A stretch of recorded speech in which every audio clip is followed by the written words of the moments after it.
This is the day that the Lord has made. Hey everyone, my name is Vanessa. I'm a Christian woman. I'm a single mom, doing my best to put God first and follow Jesus Christ as best as I can. I want to share with you all a book that I received the Christmas I was 9 years old. The children's stories of the Bible from the Old Testament and the New Testament.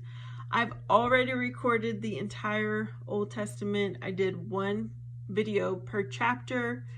Now I'm in the New Testament. Hopefully you will share this with your children. Chapter 8, the rejection of Nazareth. Jesus wanted to bring his message of God's love first to his own people in Nazareth. He had always attended the synagogue, and when he returned, he went to worship with his fellow townspeople there on the Sabbath. The news of the wonderful works he had done had spread through the town. The temple was crowded with people who had known Jesus as a simple carpenter, and they wondered what he might be like now that he was said to be a prophet and a miracle worker. Jesus stood up, as was the custom, to show that he wanted to read from the Bible. He was handed the book of the prophet Isaiah. He opened the book and found the place where it was written, "The Spirit of the Lord is upon me, because he has anointed me to preach good news to the poor. He has sent me to proclaim release to the captives and recovering of sight to the blind, to set at liberty those who are oppressed, to proclaim the acceptable year of the Lord." He closed the book, returned it to the attendant, and sat down. The eyes of the congregation were fixed on him. Jesus spoke, "Today this scripture has been fulfilled in your hearing." The people were astonished. This was a serious and great claim, almost frightening, that these words of the Holy Bible applied to him, Jesus, and the inspired prophet Isaiah had been writing about the simple carpenter of Nazareth. "Where did this man get this wisdom and those mighty words?" they muttered.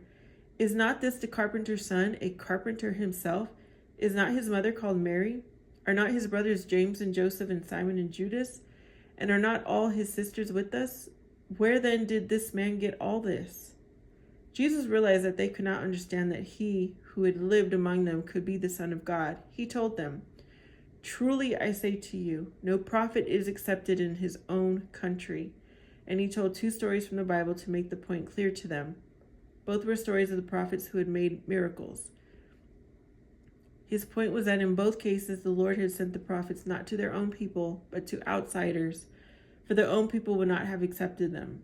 This made the people in the synagogue very angry.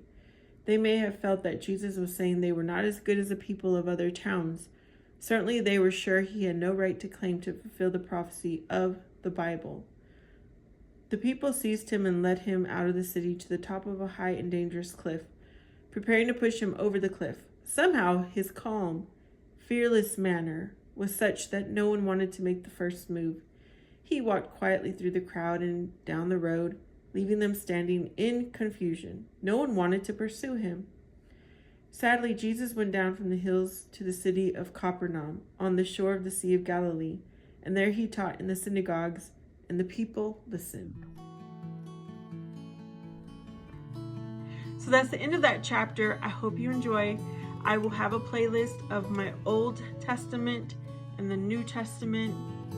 If you liked, please subscribe, comment, and I hope to see you next time.